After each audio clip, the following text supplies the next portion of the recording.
হালিমা, তুমি জানানে নৱজাতক এটা ঘৰত জন্ম হ'লে কিমান দিন আৰু কেতিয়া কেতিয়া এইচবিএনচি ভিজিট কৰিব লাগে? হয় বাইদেউ, জানো।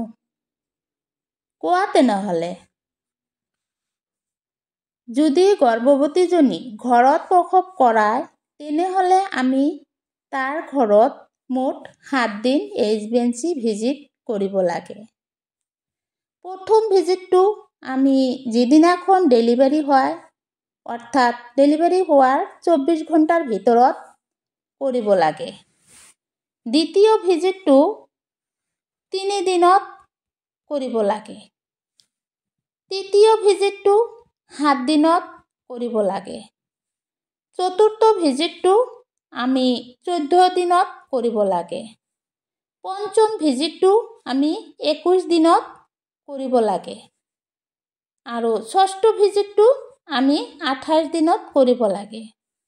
সপ্তম ভিজিটটো আমি 42 দিনত কৰিব লাগে।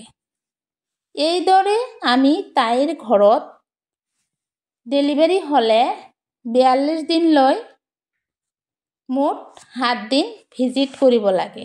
বহুত বঢ়িয়াকৈ বুজাই দিলা, আৰু চেষ্টা কৰিবা আৰু ভালকৈ বুজাই দিয়াৰ কাৰণে। ধন্যবাদ তোমাক।